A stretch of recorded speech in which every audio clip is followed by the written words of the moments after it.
Boa tarde a todos. Que alegria revê-los, aos que não estavam de manhã e que vieram aqui de outras igrejas, sejam todos bem-vindos. Nós vamos iniciar nosso estudo, mas antes de eu iniciar os estudos, eu quero apresentar dois slides aqui.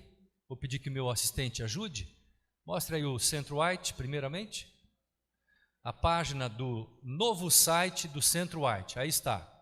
Quantos de vocês já acessaram esta página do Centro-White? Então eu quero convidá-los para que quando chegarem em casa, vocês acessem essa página. Se você puder diminuir o tamanho da página, para verem todo o quadro aí, dá para diminuir o zoom, você consegue.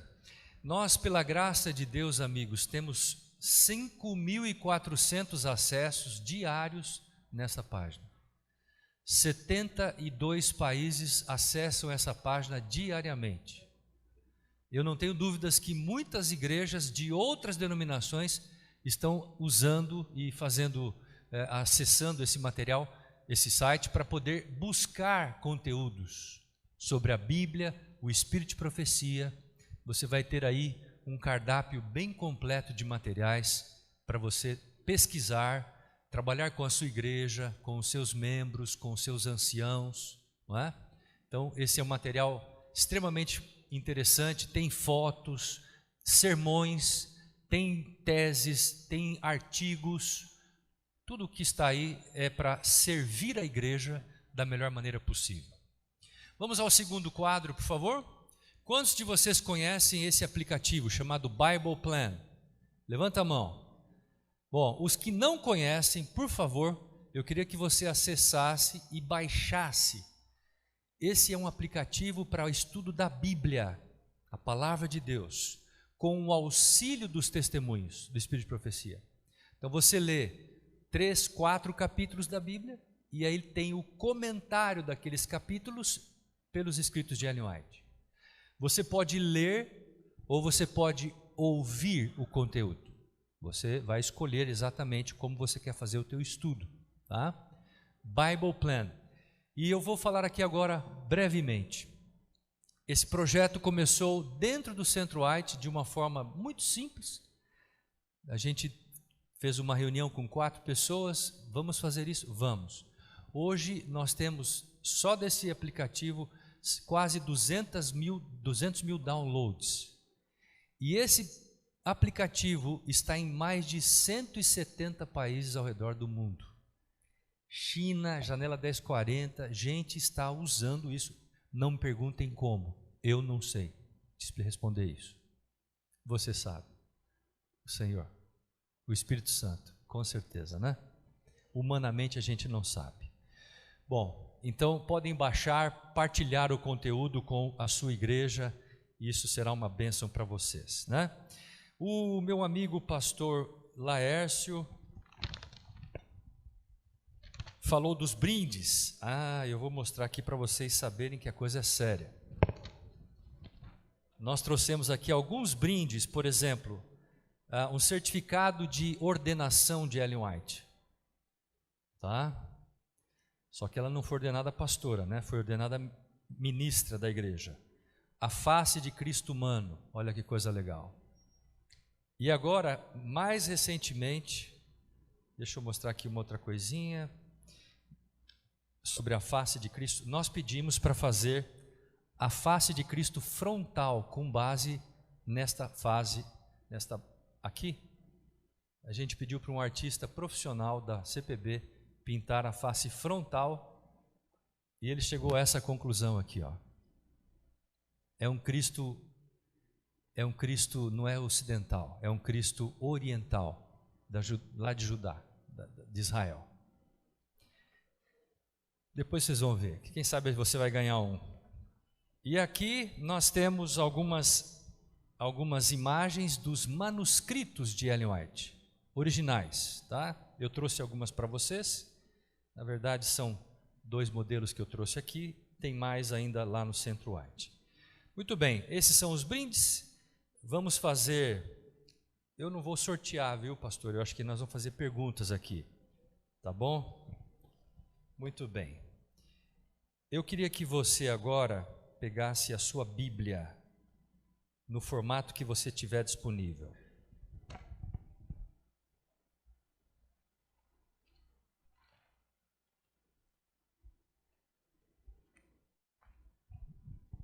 Abra sua Bíblia em Efésios capítulo 4. Efésios capítulo 4. E vamos começar a estudar a palavra de Deus. A minha participação nesta tarde, será feita em 2 momentos. O primeiro momento eu vou fazer um estudo com vocês, com base na Bíblia. E no segundo momento eu vou encerrar a minha parte com vocês aqui hoje, apresentando uma palestra intitulada Precisamos de um novo profeta para o século 21? Vamos tentar responder essa pergunta no segundo momento. Primeiro momento, vamos estudar a Bíblia. Se eu chegasse para você só com a Bíblia na mão, mais nada, e dissesse para você, me prove que os testemunhos são uma realidade, uma verdade para os dias presentes, qual seria o seu argumento? Por onde você começaria a explicar e a responder esta pergunta? Muitas pessoas fazem essa pergunta hoje. Ellen White é uma segunda Bíblia dos adventistas. Vocês não têm como prová-la na Bíblia. Não há como você provar os testemunhos e a sua origem pela palavra de Deus. E essa é uma pergunta séria e nós muitas vezes temos dificuldade para responder. Então, hoje à tarde, eu quero trabalhar esse conteúdo com vocês. Vamos então ler o primeiro texto. Efésios capítulo 4, versículo 11. A palavra de Deus nos diz: E Ele mesmo concedeu uns para apóstolos, outros para profetas, outros para evangelistas e outros para pastores e mestres, com vistas ao aperfeiçoamento dos santos, para o desempenho do seu serviço, para a edificação do corpo de Cristo, até que todos cheguemos à unidade da fé e do pleno conhecimento do Filho de Deus, à perfeita varonilidade, à medida da estatura da plenitude de Cristo. Verso 14: para que não mais sejamos como meninos, agitados de um lado para o outro e levados ao redor por todo o vento de doutrina. Primeiro ponto que eu quero colocar aqui: quando Deus concede dons, Ele tem propósitos. Número 1, a palavra nos diz, aperfeiçoamento dos santos, para o desempenho do seu serviço. Aperfeiçoar os santos, para que eles sirvam melhor. Número 1. Número 2, verso 12. Até que todos cheguemos à unidade da fé.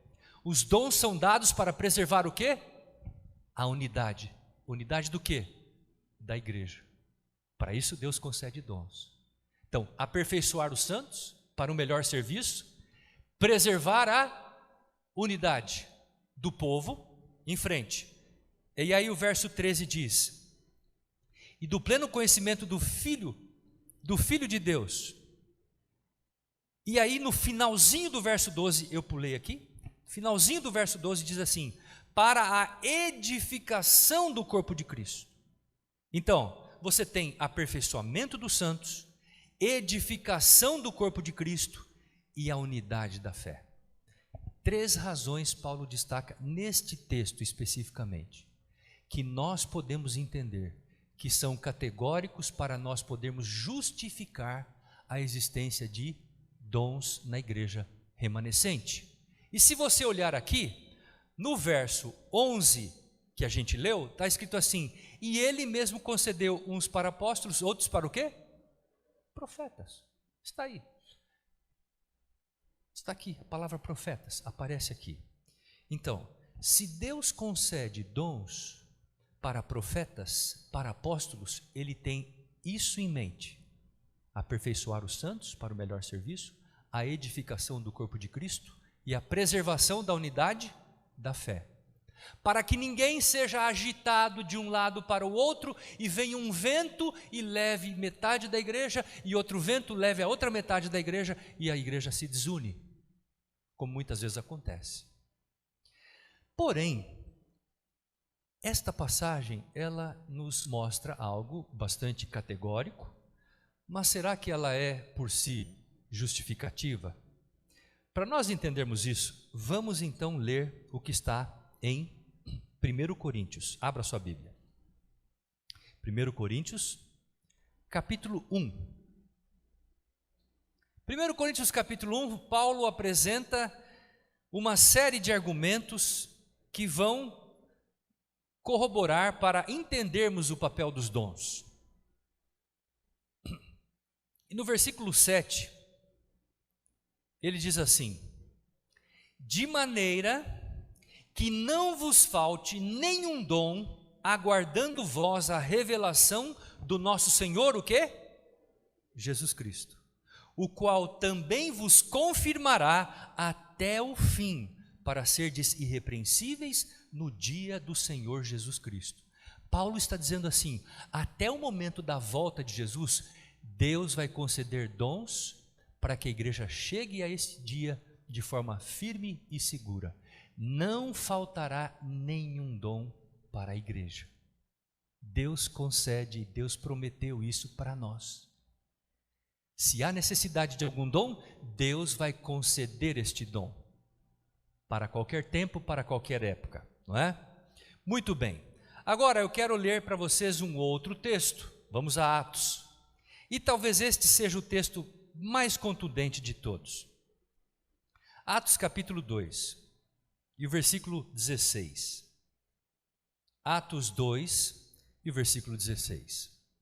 E aí a gente vai tentar entender isso. Se você tiver a sua Bíblia, pode abri-la, a gente estuda juntos. Ou pode pegar o seu celular também para a gente estudar juntos a palavra. Então, diz aqui, capítulo 2, 16. Mas o que ocorre é o que foi dito por intermédio do profeta, o quê? Joel. E acontecerá nos últimos dias, diz o Senhor, que derramarei o meu Espírito sobre toda a carne, vossos filhos e vossas filhas profetizarão, vossos jovens terão visões e sonharão vossos velhos, até sobre os meus servos e sobre as minhas servas derramarei do meu Espírito naqueles dias e farão o quê? Profetizarão. Categórico. Então, você vai ganhar um presente. Vai ganhar um brinde aqui. Lucas escreveu esse texto. Muito obrigado, valeu, parabéns, viu? Então, Lucas escreveu. Então, Lucas, ele era um profeta. Lucas, ele está citando quem? O profeta Joel. E Lucas está contextualizando o que o profeta Joel falou e lançando luz sobre isso. E olha o que ele fala: o sol se converterá em trevas, a lua em sangue, antes que venha o grande dia glorioso do Senhor. Eu pergunto a vocês, que tempo que ele está falando aqui? O tempo do fim. O tempo do fim. O sol se converte em trevas. Quando que o sol se converteu em trevas? Quem lembra de cabeça? Que lembra? E vai ganhar um presente. Quem lembra? Ninguém lembra? Que ano que o sol se converte em trevas? Maio de 1700 e... Quem falou 80? Senhor, vem aqui, pode pegar. Vai ganhar um presente aqui, ó. 1780. Ó, os primeiros estão levando só coisa boa, hein? Parabéns. Então, o sol se converte em trevas. Depois diz aqui, e a lua em sangue. No mesmo dia aconteceu isso, antes que venha o grande e glorioso dia do Senhor. E aí, um pouquinho mais à frente, em 1833, o que aconteceu? Houve a queda das estrelas, que também é um outro momento. Então, Lucas está dizendo, neste contexto que nós estamos aqui lendo, surgiria a manifestação de dons. E o verso que lemos, se você voltar, é o verso 18, diz assim: naqueles dias profetizarão. verso 18 do capítulo 2. Até sobre os meus servos, sobre as minhas servas, derramarei o meu espírito, e naqueles dias profetizarão. A palavra profetizar está aí, no Novo Testamento. E ela claramente aparece como sendo o quê? Uma grande realidade e uma grande possibilidade. Nós sabemos que Deus, Ele dá dons à medida que haja o quê? Necessidade. Você poderia perguntar para mim, antecipando a segunda fala, Deus pode suscitar um profeta hoje? Essa hipótese não está descartada. Deus sabe, mais do que qualquer pessoa. A gente vai estudar isso no segundo momento. Ellen White, por exemplo, foi questionada várias vezes sobre esse assunto. E ela respondia essa questão. Né? Bom, então nós temos aqui esses textos. Não é? Dentro do conjunto dessas passagens que estamos aqui lendo, eu queria destacar então algo para vocês. Não é? Muitas pessoas têm dificuldade de poder enquadrar e entender Ellen White como uma profetisa. Hoje, com o advento da internet, os vídeos vão para cá e para lá como espécie de palha na fogueira. Eles vão pulando de ponto em ponto. E cada um vai falando e daqui a pouco um membro escuta, olha pastor, esse indivíduo mandou um vídeo, eu assisti esse vídeo aqui, como é que é esse negócio? E as pessoas começam a criticar. E eu queria dizer a vocês nessa tarde, queridos, quando você ouvir alguma crítica de uma pessoa, quer seja ela de fora da igreja ou de dentro da igreja, quanto a Ellen White e o seu ofício profético, tenha calma, não se desespere. Por quê? Olhe os profetas da Bíblia, olhe o que eles passaram e sofreram. Por exemplo, olhe Isaías, profetizou 60 anos, o que fizeram com ele no final da caminhada dele? Cerraram ele dentro de um tronco de árvore. Esse foi o prêmio do profeta, trabalhou 60 anos, cerraram ele no meio. Olha o profeta Jeremias, o que fizeram com Jeremias? Jogaram ele numa cisterna, pegaram o rolo que ele escreveu, cortaram com o canivete, jogaram na fogueira, ele teve que reescrever tudo de novo, criticaram ele, maltrataram, humilharam, menosprezaram ele, isso no tempo bíblico. Agora, olha uma outra coisa, olha Jesus Cristo, o maior de todos os profetas que nós conhecemos na história humana. O que falaram de Jesus? Disseram assim para ele: ele tem demônio, não acredita nele não. Falaram isso de Jesus, acusaram-no de ter demônios. E eu fico perguntando, o que poderiam dizer sobre Ellen White hoje? Então, quando você escutar qualquer crítica a respeito do Espírito de Profecia, não se desespere. A crítica a profetas já é uma coisa muito antiga, desde Moisés. Moisés foi criticado também pelo povo de Israel, reclamaram dele, fizeram uma lamúria sobre a questão dele ter tirado o povo do Egito, quiseram voltar de volta para o Egito, pediram para ter um novo líder no acampamento, acabaram com ele. E ele permaneceu firme, Deus esteve com ele. Então não vai ser diferente. E hoje, notem bem, se há uma coisa que nós precisamos estar atentos, queridos, é exatamente quanto a esse assunto. Por quê? A palavra de Deus nos diz, lá em Provérbios 29:18, não havendo profecia, o povo se corrompe. Não havendo liderança, se você tirar o norte da igreja, a profecia é o norte, a palavra de Deus é o norte, o Espírito de Profecia nos aponta para a palavra, a Bíblia para o norte. Se você tirar o norte da igreja, o que acontece com a igreja? Ela começa a se perder no caminho, e ela não encontra o caminho nunca. Então, o que o inimigo vai fazer nesses últimos tempos? Isso é profecia, hein? Ellen White fala isso, ela diz assim, nos últimos tempos o inimigo fará tudo para tirar o crédito das pessoas na voz profética. Então o que ele vai fazer? Ele vai fazer com que as pessoas não creiam na voz profética. Isso vale tanto para a Bíblia como também para o quê? Os testemunhos. Por quê? É a mesma fonte. A mesma fonte que concedeu a Bíblia, concedeu o quê? Os testemunhos. Não há diferença entre uma coisa e outra. Se uma coisa for diferente da outra, então você tem que questionar. E até hoje, amigos, estudando esse assunto por anos e décadas, eu nunca encontrei uma coisa que contradiga a palavra de Deus. Algo que Ellen White escreveu que contradiga a Bíblia. Eu não encontrei. Se você encontrou, me mostre. Ok? Me mostre. A gente pode fazer perguntas. Quer fazer agora? Pega um papel para o pastor ali e ele vai responder. Então, mas aí você me perguntaria, mas pastor, se a Bíblia é a luz menor, como nós acabamos de cantar, não acabamos de cantar isso? Desculpa, a Bíblia é a luz maior e o Espírito de profecia é a luz menor. Se nós já temos a luz maior, por que a gente precisa da luz menor? Essa é a boa pergunta, não é isso?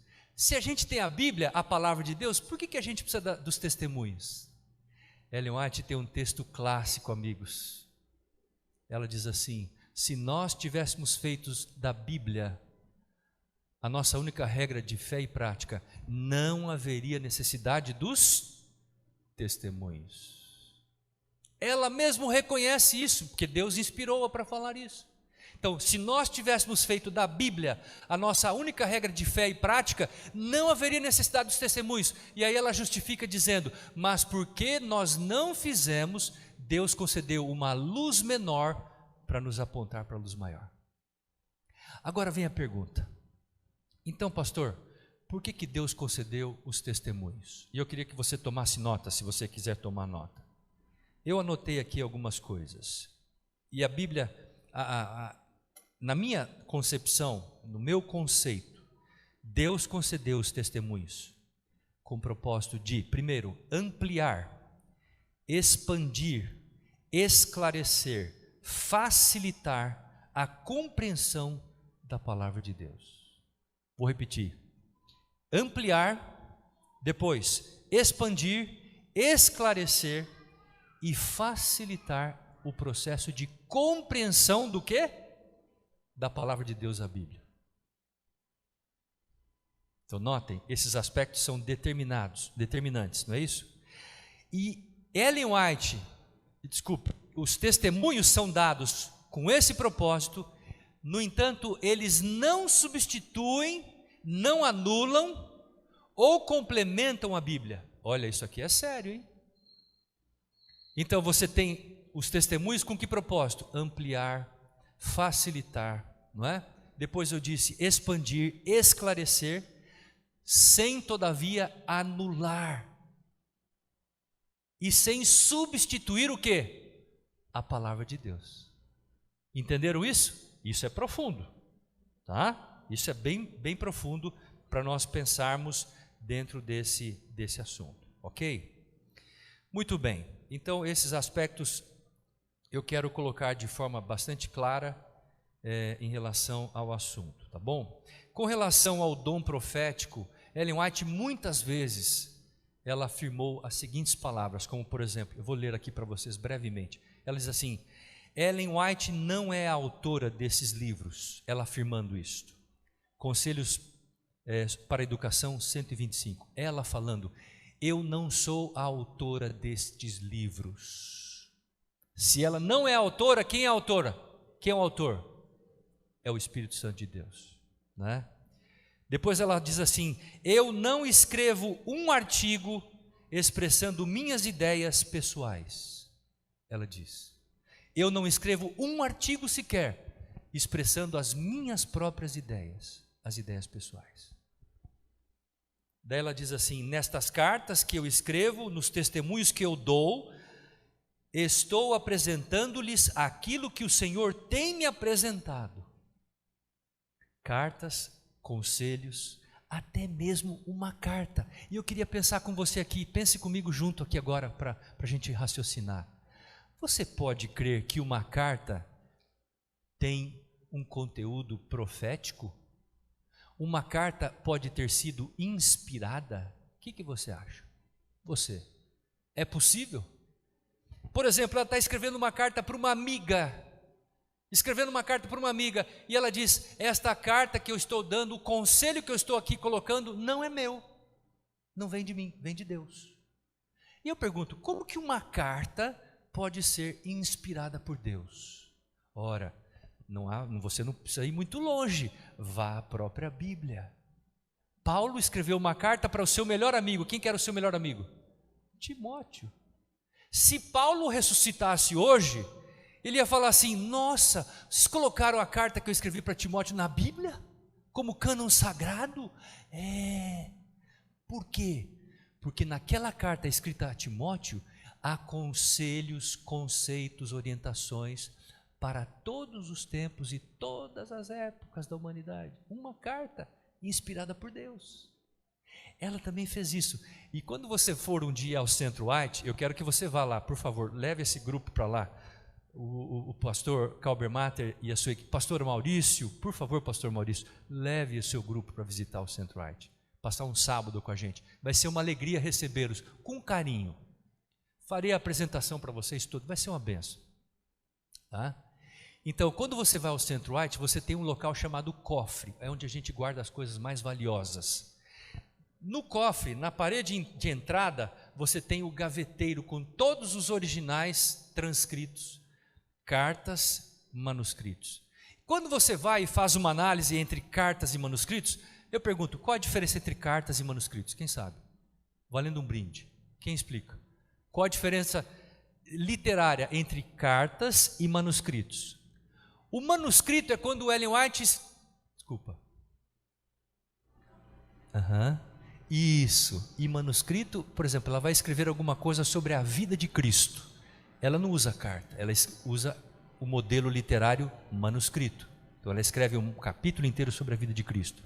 Ela vai escrever sobre saúde, manuscrito. Agora ela vai mandar uma carta para os líderes da igreja, carta. Quando você entra no Centro White, no cofre, você olha, você vê uma divisão, cartas, manuscritos. O que tem mais, manuscritos ou cartas? Tem mais cartas, ou seja, o ministério profético dela foi mais pessoal do que geral. Ela foi capaz de escrever mais cartas do que manuscritos ao longo dos 70 anos de ofício profético dela. Escreveu 100.000 páginas de manuscritos, iguais a essa que eu doei para aquele irmão ali, ó. Mostra para o pessoal aí.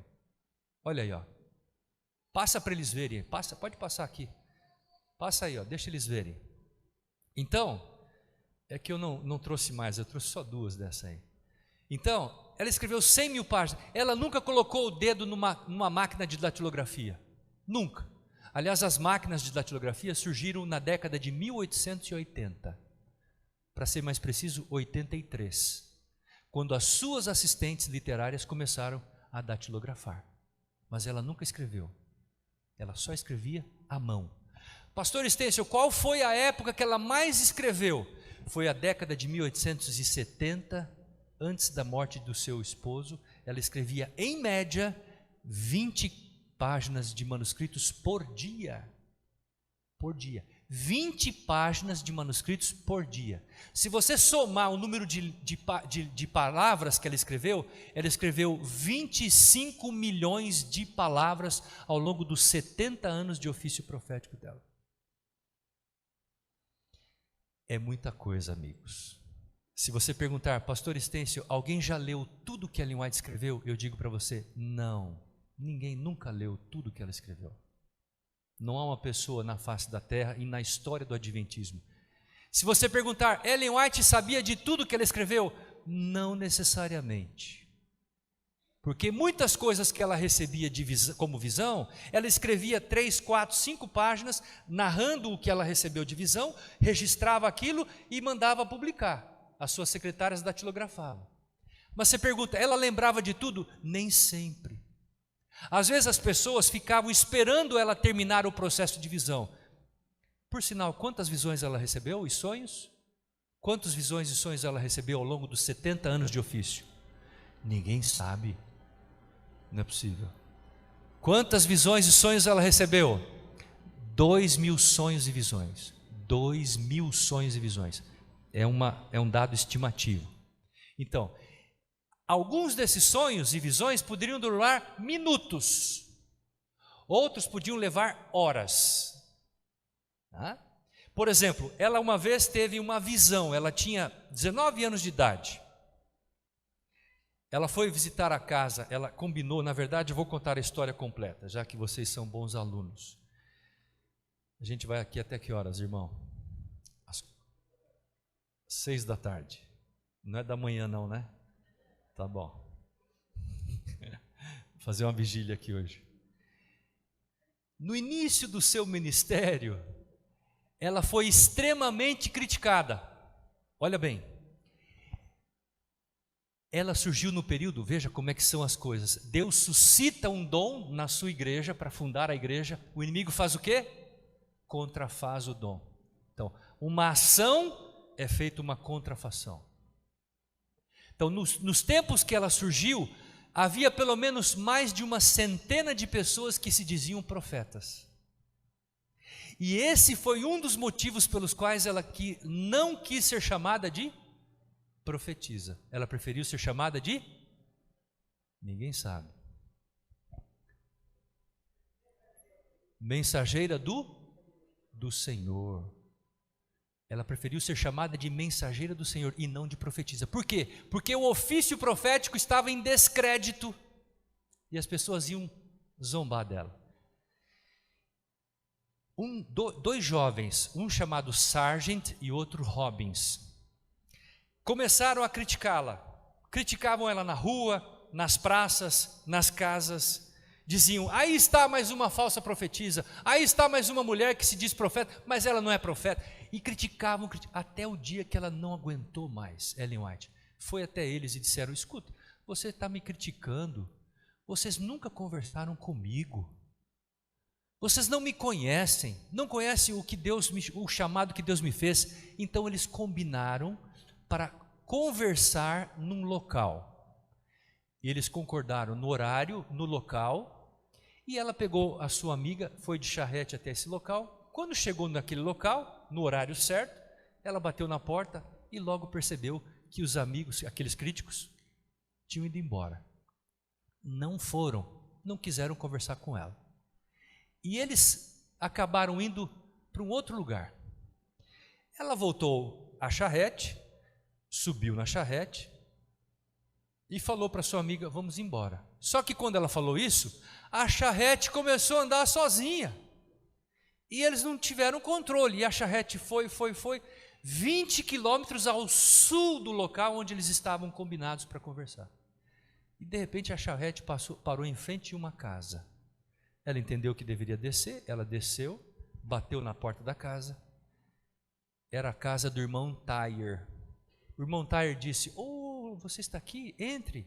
Eles estavam ali fazendo um culto de oração, de estudo da Bíblia, cantando, orando, um culto de estudos. E então, ela entrou. Quando ela entrou, quem estava dentro da sala? Os dois acusadores dela, Sargent e Robbins. Quando eles a viram, disseram, ela está aqui? Quem falou para ela que ela está aqui, que nós estávamos aqui? WhatsApp, Facebook. O que você acha? Seria uma coisa boa, rápida, né? Não tinha nada disso, irmão. E ela entrou. Quando ela entrou, naquele momento eles cantaram, oraram, e por um dado momento Deus apareceu àquela jovem em uma visão. Ela tinha 18 para 19 anos. O que aconteceu? Ela entrou em estado de visão. Normalmente ela inclinava o seu corpo para trás e ela olhava para cima e ela ficava com o olhar fixo em direção ao céu. Ela não piscava, ela continuava respirando normalmente, ela não se mexia. Quando ela se mexia, ela simplesmente fazia alguns gestos como se estivesse interagindo com as cenas da visão. Então, às vezes ela mexia os ombros, às vezes mexia as mãos, e logo as guardava. Nesta visão, quando ela entrou em processo, aqueles 2 críticos, não aguentando, começaram a cantar, a gritar, começaram a ler textos bíblicos, e eles fizeram isso até o ponto da exaustão. Não tendo mais forças, o dono da casa, o irmão Tyre, havia ouvido falar que para você testar um profeta, você deve pegar a Bíblia. E ele pegou a Bíblia maior que ele tinha em casa, 8 quilos de Bíblia. Pegou, abriu a Bíblia e foi andando em direção a Ellen, que estava em visão. E ela, então, em visão, tomou a Bíblia das mãos do irmão Tyre, o dono da casa, e ela ergueu a Bíblia bem alto. E ao ela erguer a Bíblia, ela apontava com o seu dedo direito os textos, mas ela não estava vendo. E ela proferia o texto, virava a página, ia para o outro texto, proferia o texto sem ler. Ela estava em visão. Os críticos que estavam vendo a cena não acreditavam, caíram das cadeiras, pegaram alguns objetos, subiam para ver se o que ela estava lendo era o conteúdo da Bíblia, palavra por palavra, linha por linha, verso por verso. Era o conteúdo exato das Escrituras. Quando eles viram isso, amigos, eles nunca mais abriram a boca em relação a Ellen White e o seu ofício profético. Por que eu estou contando isso, amigos? Por uma simples razão. Nos 20 primeiros anos do seu ofício profético, entre 1844 e 1864, Deus concedeu àquela jovem 200 visões públicas. Ou seja, ela estava numa igreja, Deus concedia a ela uma visão. Todo mundo estava na igreja vendo ela entrar em visão. Ninguém tinha dúvida que ela estava sendo conduzida por uma força, algo superior, algo transcendente, que não era humano, era sobre-humano. Ela estava num sepultamento, num velório, Deus aparecia em visão a ela. Ela estava numa grande campal, 20 mil pessoas, Deus aparecia a ela em visão. Todas as 20 mil pessoas viam-na em visão. Quando eles viam-na em visão, o que acontecia? Não tem dúvida, isso aí é de Deus. 200 visões públicas. Então isso também foi concedido por quê? Para confirmar o ofício profético desta jovem, para credibilizar o ofício profético dela. Agora, isso não veio impedir que ela continuasse recebendo críticas, porque isso ela conviveu até os últimos dias da sua vida. Ela conviveu com críticas, amigo, todo o tempo. E eu queria fazer agora uma observação. Olhem aqui para mim, todos vocês, prestem atenção. Quem que é o pai da crítica? Já pararam para pensar nisso? Quem é o pai da crítica? Quem está interessado em criticar as coisas da igreja, a palavra de Deus, os testemunhos? Quem quer descredibilizar todas essas revelações dadas por Deus? O próprio inimigo. Então tome cuidado quando você ouvir alguém criticando a Bíblia, o profeta, ou qualquer coisa da igreja, um membro, um ancião, um pastor. Tome cuidado. Por trás de um crítico não está o Espírito de Cristo, não está o Espírito de alguém que quer o bem e que quer a salvação de alguém.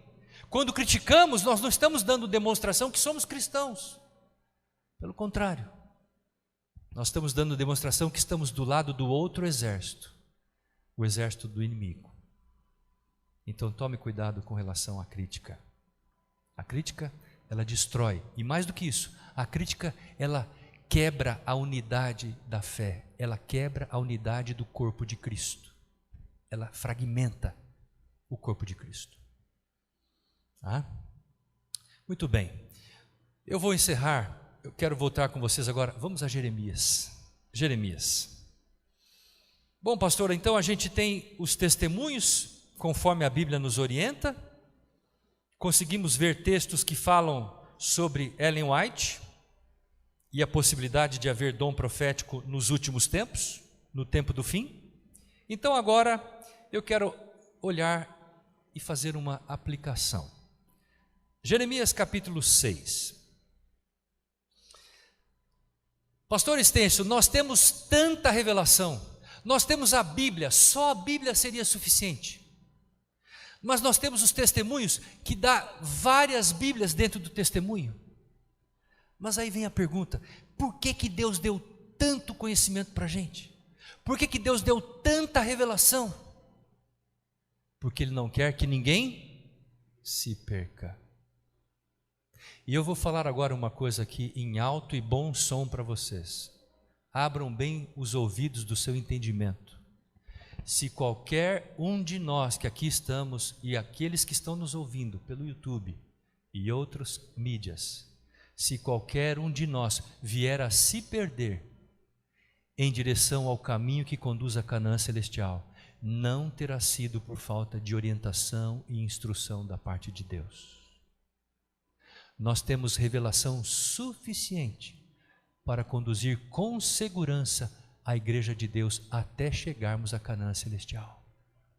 Mas pastor Estêncio, e quem vai se perder? Aqueles que negligenciaram o estudo da revelação dada por Deus, através da Bíblia e dos testemunhos.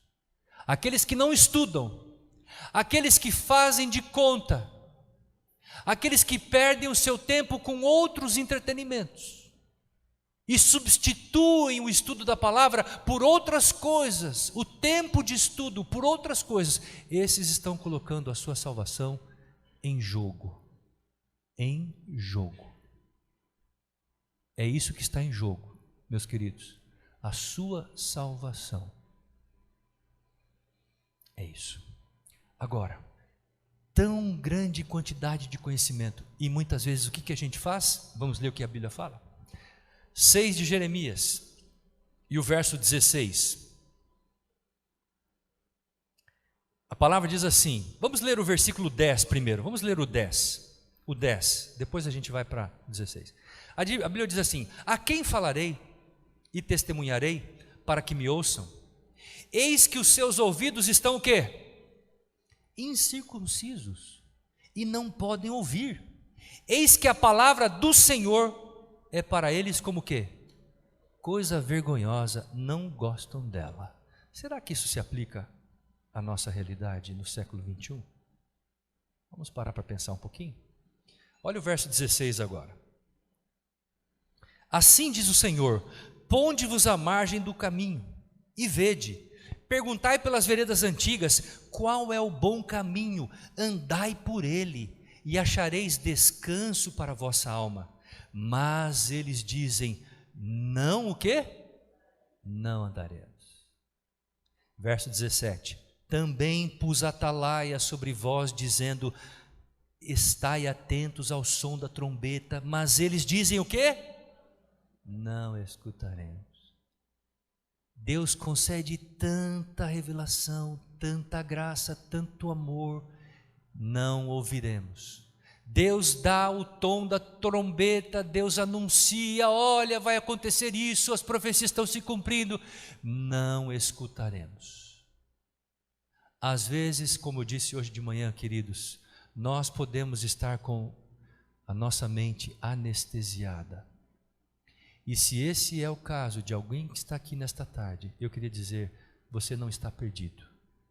O Espírito Santo pode trabalhar na sua vida, pode mudar,